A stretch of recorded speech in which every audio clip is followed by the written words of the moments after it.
Hello, I'm the real life fake wizard. For the last decade and some change, the internet has discussed and chronologized the battles of the culture war. Well, after all the releases of June 2026, I'm here to confidently tell you the war is over. Yes, the culture war is over. Do you know who won? No one. Humanity is lost. To give a brief introduction of this culture war, on one side, you find people who think a hero should adhere to the classical standards and beliefs of heroism that have been found throughout all of human history. That a story is supposed to mean something, and that you don't hand children, the next generation of humanity, protagonists that embody cowardly, weak, and/or selfish ideals. The motivation of this camp of people is preservation of the values of the past. On the other side, you'll find institutions and people inside of them who look at the exact same stories and see a list of things that must be fixed. Too old, too simple, too narrow, built by and for people who don't look like the whole room. And they believe that to change and destroy the past is to make it better. And they mean it too. This camp is not interested in preservation at all. They will revise a story until it's less of a story at all and more of a delivery system for whatever message they've decided it's important for you and the next generation of listeners to hear. Which means one camp wants stories to retain their original meanings as intended by their original creators, and the other camp wants to use all the stories as mechanisms to say something else. Now, I'm saying that the culture war is over, and I'll admit I'm being a bit hyperbolic, but what I mean by that is that not only is there no winner at present day, but also this is a battle that has no end in sight. There is never going to be a definitive winner for reasons we'll discuss shortly, but further, and more importantly, there is no winner because there is nothing worth battling over anymore. Every single major property, story, hero figure, every IP, every motivation, every possible plot point, everything has been defanged, declawed, neutered, tortured, and executed. And I know that sounds awful, and Wizard, you're blackpilling, but what I'm describing is that we stand upon the rubble of creativity. There is nothing left to fight for. And no matter how much you might dislike what Hollywood and Wall Street produce, regardless of the camp you find yourself in, there is no denying that what we're fighting over now is crumbs. No matter how many hundreds of millions of dollars Hollywood and Wall Street lose catering to the institutions, another reboot will be made. Another sequel for another day. Another remake, reshoot, retelling meant to reestablish relevance, restore reputations, and rehabilitate broken brands while reassuring shareholders that reinvention will restore recognition. Superman didn't do well at the box office. Supergirl is also not doing well at the box office. Man of Tomorrow will likely not do well at the box office, but there will be another one. There will always be another Super someday. And whether or not James Gunn is at the helm, it doesn't matter. There will always be another and another, and with each other, the story, world, culture, character, moral, and message that the original creators intended is slowly and steadily washed away until Superman is not even Superman at all. He's just Super Fella now. A guy who happens to be super. And I hope I'm being clear that Superman is just an example of an infinite pattern. Replace Superman with any character or story you can think of, and it fits the same sad outcome. And so, well, why then? Why keep doing this? Why all the do-overs? And the constant fighting too, like, why engage in a culture war willingly, especially to the tune of hundreds of millions of dollars lost? Well, actually, you'd be asking all the wrong questions. You would be assuming any of this is being made for you. And it's not. Yeah, Superman is not for you. It's not for me either. We might be the customers with the wallets, but we're not the target audience. There is no culture war over your childhood, but there is a culture war over your children. Okay, so if the culture war on the surface is fought over what two camps of people envision as human values, well, deeper than that, the foundational core is actually what we pour into the next generation, whether people want to admit it or not. Well then, the best place for us to start with this discussion, I think, is with a brief observation of the most recent pieces of media. June 26th, 2026 saw the release of the second film in James Gunn's DC superhero universe, Supergirl. The team who made this movie went on the record before it came out and called protagonist Kara Zor-El An anti-hero. The director said it. James Gunn confirmed it. The lead actress Millie Alcock said she hopes young girls walk away after seeing the film knowing it's okay to be, and I'm quoting her here, a bit bad and a bit messy. This film was marketed and positioned as empowerment for women, but also children, both little boys and little girls. Yet it sees Supergirl as a belligerent drunk and not actually being the anti-hero they claim she would be, despite that being a whole separate issue because Supergirl is not an anti-hero. Nah, see, it's worse than that. Millie Alcock's Supergirl is positioned as a hero in the film, and she's told that she needs to be good. Be good is a repeated phrase by multiple characters, and yet the film does not actually uphold or embody the very definition it uses for being good. And they don't embody what being good means, because the uncomfortable truth is, modern Hollywood doesn't believe in good or evil. Not anymore, at least. This is actually a very serious position of argument in the culture war. There is no good. There is no evil. Everything is now a kind of dangerous, sticky, morally gray. Nobody is really a hero, and anyone who strives to embody the classic virtues of heroism is a punchline, a punching bag, laughed at and mocked, pissed on by the dog. No, classic morality is outdated and wrong. Superman sees the good in everyone, but I see the truth, is a quote from Supergirl in the movie. You see, goodness and the pursuit of goodness in one's real life are just bedtime stories you tell kids. The truth is for grown-ups, and the truth is that nobody's really good underneath. It's all just appetite and damage, and the mature thing is to quit pretending otherwise. Which is ironic, because while these writers think that they're able to extrapolate good and evil from their stories, replacing the heroes with Walter White derivatives of anti-hero, somehow they always leave in a little bit of pure, unadulterated evil. Supergirl is no different. Morally gray storytelling from Hollywood has become a belief system. Because once you decide nothing is really good and nobody is really a hero, writing gets easier. You never have to defend a standard because you don't have one. You never have to make a character earn anything because there's nothing left to earn. And never risk telling the audience something they don't want to hear. Because the entire creed of morally gray boils down to everybody's a little bad. So just relax. And that's funny because the people who tell you there's no such thing as good and bad are usually the people capable of doing the most bad. Okay, so that puts us in a position where we see what's being made today, right? Supergirl is just one of many remakes fitting the morally gray structure, but that puts us in a position where we need to roll it back and properly define what is goodness. Well, it's not a vibe. It's not a personality.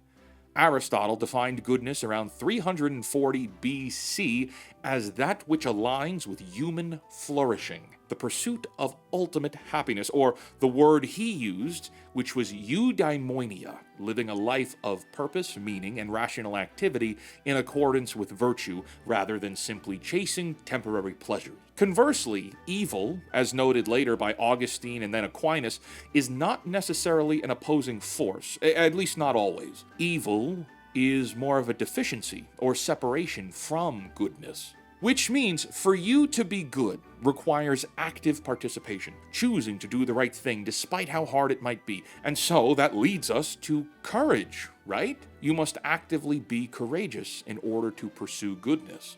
It's not easy to do the right thing all the time. Being courageous is not the absence of fear, it's the choice to continue onward despite fear. Okay, so reframing, because this is a lot. One who pursues true goodness must pursue a life of purpose and meaning, and to accomplish that, you must be brave, all of which derives from the choices that you make. And those choices don't just mean action forward, they can also require restraint. See, cowards fail because they can't act, but brutes fail because they don't know when to stop. Someone who is pursuing goodness is standing in the gap of that. They can inflict damage, but choose not to instead. Well, that adds another layer to this. In order to pursue goodness, you must wrestle with the possibility of inflicting harm and or doing wrong. For example, a guard dog that bites everyone isn't good. A guard dog with no teeth isn't good either. The best guard dog is one that can tear the bad guy's arm off, but is capable of restraint. Having teeth is a requirement of being good. If you take their teeth away, or bringing it back to humans here, if you take away the ability to inflict harm, then there's nothing left to admire.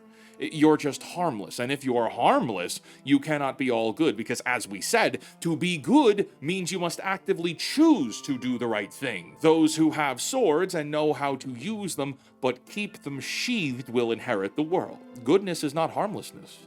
Goodness is power, aimed and controlled. And do you know one of the greatest characters in the last 100 years of fiction to exhibit these values of goodness happens to be none other than Superman himself. Yes, and I think it's best we take it back to 1938 with the invention of the character. Action Comics, dreamed up by two Jewish teenagers out of Cleveland, saw Superman as, quote, a champion of the oppressed. So that's our mission statement. Superman must be strong enough to fight oppression and also a champion of the people, as something worth looking up to or aspiring to be. Superman isn't good because he's strong. He's the strongest there is, and that's exactly why his goodness counts. This man could take the whole planet in an afternoon, and instead, he puts on a pair of glasses and works a job like a regular guy because he sees this planet as his home. It's a place worth fighting for, which means he chooses restraint every single day. And why? Why choose restraint? Why choose to become Clark Kent? Well, because he was raised by two people in Kansas who taught him the values of being good and, more so, being kind. Which also means that parents, or really parental figures, have that kind of impact on the next generation, you see? Our moral argument here is that the culture war is not just about what's here to entertain you and I, but what kind of beliefs and ideals we leave behind. For decades, writers have done versions of Superman where his ship lands in different places on Earth. What if Superman landed in Soviet Russia? What if he lands in medieval England or rural England? What if he's raised by the Wayne family and he becomes Batman? What if the US government gets him and locks him underground his whole life? See, every what if puts Superman in a position where his morals and ideals are all bent by the circumstances he's raised inside of. Take the Kent family away from Kal-El, and he isn't raised to be Clark Kent, which means he isn't raised with love for humanity, which means he's far less inclined to show restraint when he uses his powers, because nobody ever showed him a reason worth restraining himself for. Same baby, same ship, same impossible strength, but you landed in a place that doesn't believe in goodness, and that child will have a much harder time learning about and finding goodness. And the sad part is that all of these Superman what-ifs that we just discussed aren't hypotheticals. We are doing an experiment with it right now, on purpose, with every child alive in the West. Because children don't only learn what's good from their mom and dad, they learn from stories we hand them, from movies they watch, from games they play, from other children, from their educators, and from their extended families. Yes, children are a combination of all these things, but what happens to a generation when every story they're handed has decided that goodness and being good was a lie all along? What happens when kids aren't raised with Superman and they only get super fella? Well, you already know the answer. You raise a whole generation of Kal-Els who never got Kansas. So what exactly is Hollywood replacing Aristotle's eudaimonia with? Morally gray storytelling. Everything is morally gray. Everyone is compromised. And sure, morally gray storytelling can be engaging at times. Most people point to Breaking Bad, The Sopranos, Game of Thrones, stories that are compelling as a means of being a North Star. Walter White is one of the most interesting characters of the century. Therefore, everything should mirror Walter White. Isn't that right, Rings of Power? When used correctly, gray storytelling still knows that goodness is real, and it shows you the good with some pieces taken out. But Hollywood treats morally gray as a philosophy. It's less of a tool to elevate goodness and more like a religion, a belief system. As a belief, morally gray removes all definitions. See, earlier we spent time defining good and evil, that to pursue goodness requires active participation. Well, if everything is morally gray, then there is no goodness. Nobody is actually good and nobody is actually evil. People just do things. Some of them do nice things, some of them do terrible things, but it all runs on one engine underneath, and that is, what did I want right then in that exact moment? It's a reductionist view of human beings, that everything we do is built on inherent desires and selfishness. We do as we want, because we can. Everything is preference and appetite.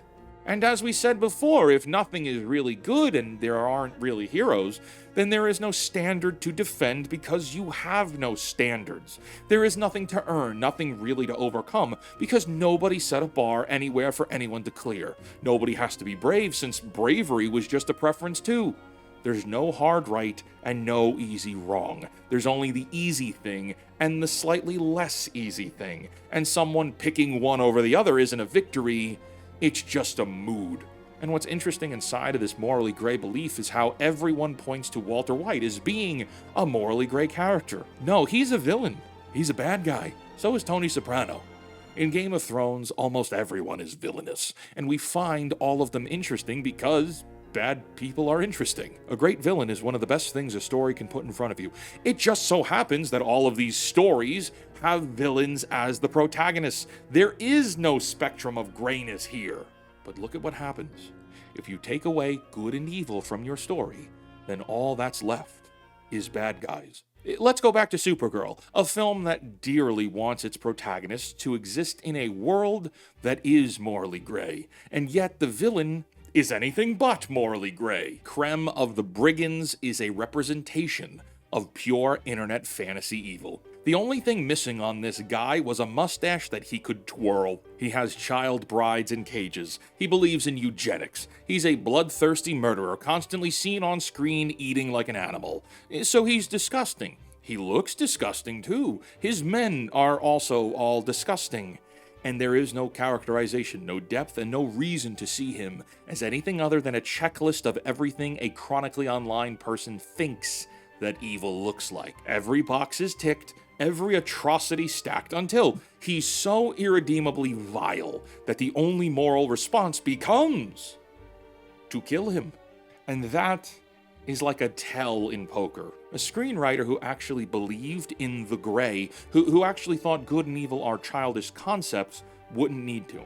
She could write a complicated man, somebody whose actions you understand, even if you hate them, is similar to the way Walter White works in the later seasons. Instead, she wrote a caricature of evil so pure and so ugly that you never have to sit with the weight of the choice of mercy. Supergirl tortures and then executes this man guilt-free. And here's what that means. The writer doesn't believe there's no good and evil. No, she believes it deeply enough to demand you see evil when she points it out. She just doesn't believe in the good anymore, but these writers, well, they believe in evil plenty. Yeah, and it's a really nasty problem now. These writers don't believe in goodness, so when they're assigned a character or characters that embody goodness, they do things to them to change how audiences perceive those heroes.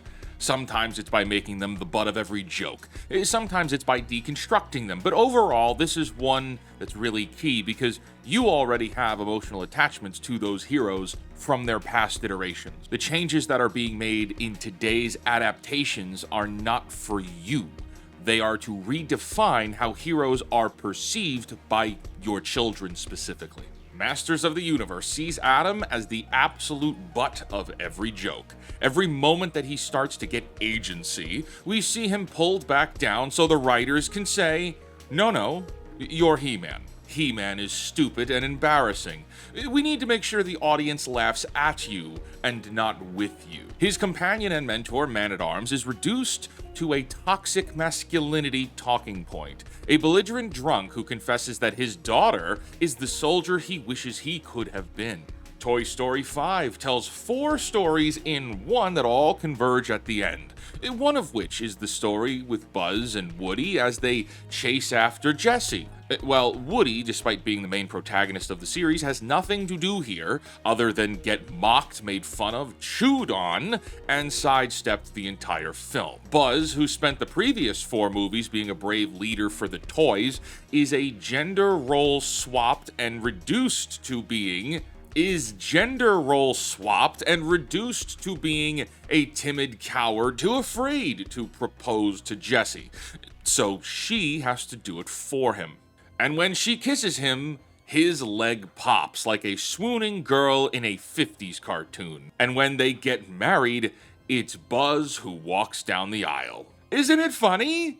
Aren't we laughing? It's just funny ha-has. The opening scene of Supergirl is Crypto the dog whizzing on a newspaper that has Superman's face on it, setting the tone that Superman is a joke. This is continued with Superman's appearances in the film being uncharacteristically insecure, stumbling over his words, and being, again, mocked on screen by the writers who clearly have nothing but animosity towards the character. And so that brings us full circle and back to the top. I said earlier that the war is over. The reason for that is that regardless of the amount of money made or lost, these movies will keep getting produced, despite audiences begging for them to stop. And with each installment, less and less of what made the property great remains. And the reason to keep making installments is because it's not meant to capture you. You're not the customer.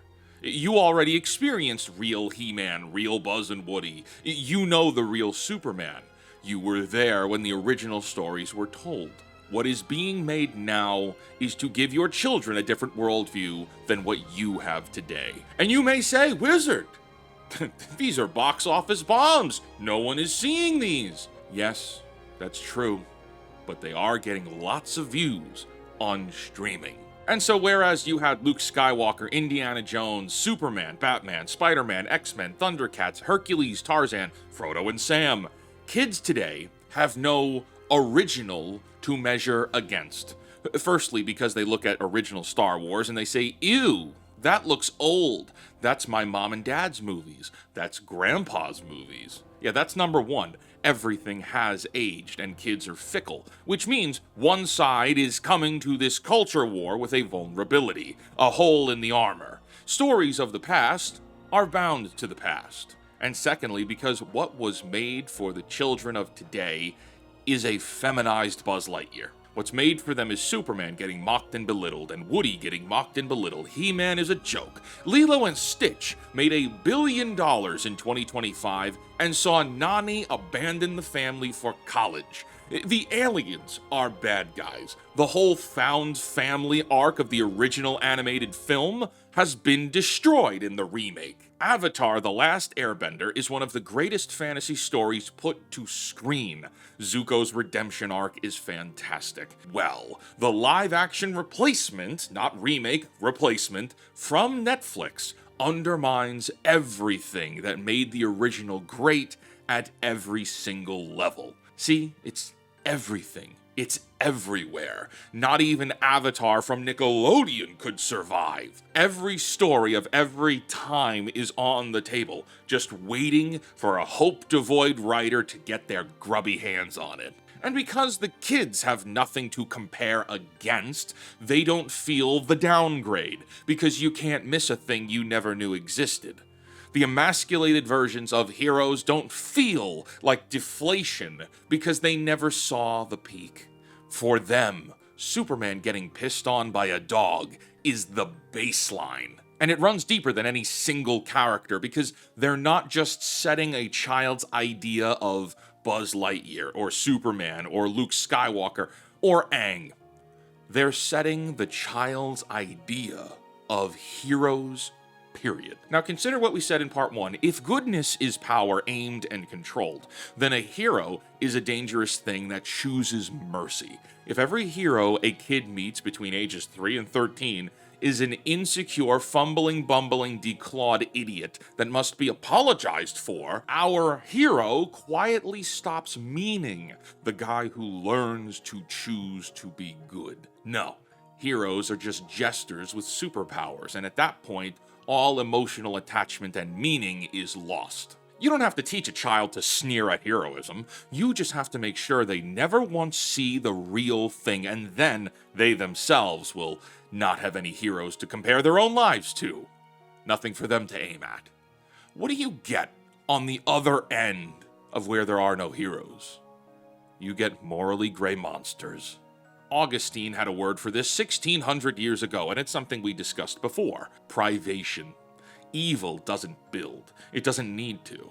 No, evil removes good and creates distance from goodness. So whether or not any writer or Hollywood executive drew any of this on a whiteboard or planned for this to be the outcome, it doesn't matter. The outcome here is the same whether planned or not. A whole generation is getting its template for courage and goodness and what a man is even allowed to be from writers who think the entire concept of goodness is fraudulent. Be selfish.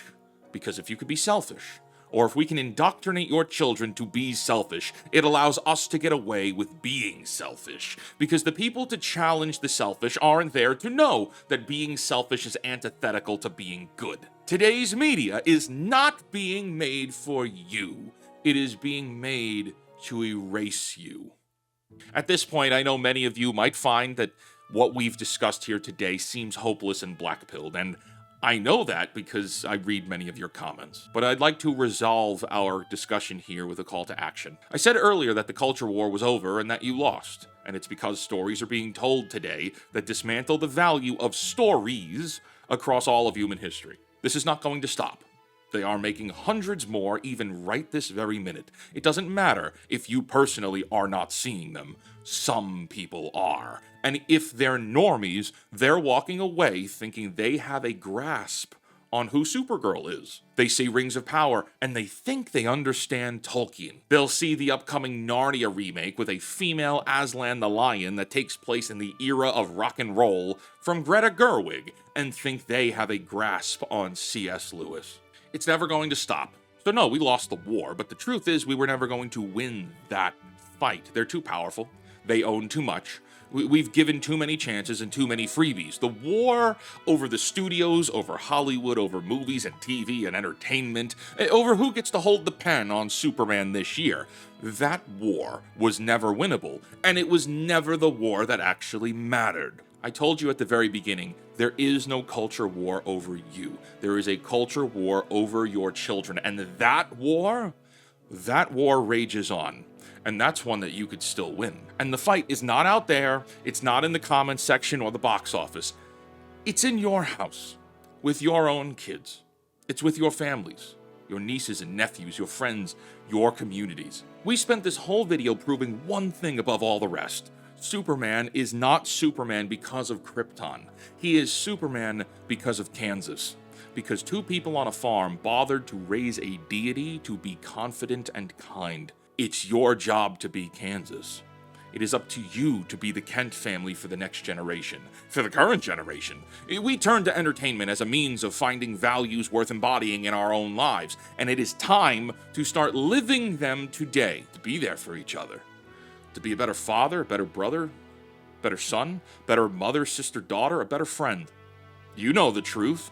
You lived it. You got the best versions of every story worth telling in our era. Heroes who paid for their goodness with sacrifice and hard choices. And because you got all that, it is on you to be that for the people who get none of it now. Now, normally on videos like this, I often resolve by saying that it's up to you now to go tell stories and make the next wave of entertainment to compete with and replace what we have today. And that message very much still stands. But I think there's more to this one here. I think there's more action to be done. I think it's not so much in a massive creative project, though maybe it is for you, so much as it maybe is holding the door open a little longer for someone. It's saying hi. It's mowing the grass of your elderly neighbors and not expecting anything in return. It's being an ear for a friend who needs to vent. It's being present. Not even just for everyone else, but for you too. There are things in your life that you can fight for, and maybe you should. Maybe there are things you've been putting off for too long, and if you took care of today, your life would be better for it. And if you could make your life a little better, maybe then you could tentatively offer a hand to see how you might help others too. We spend so much time talking about heroes and stories of heroes. It's your time now. It's your time up there. I think we have a lot of work to do. And it's going to come down to us. Until next time, create, innovate, inspire, and cancel Disney+.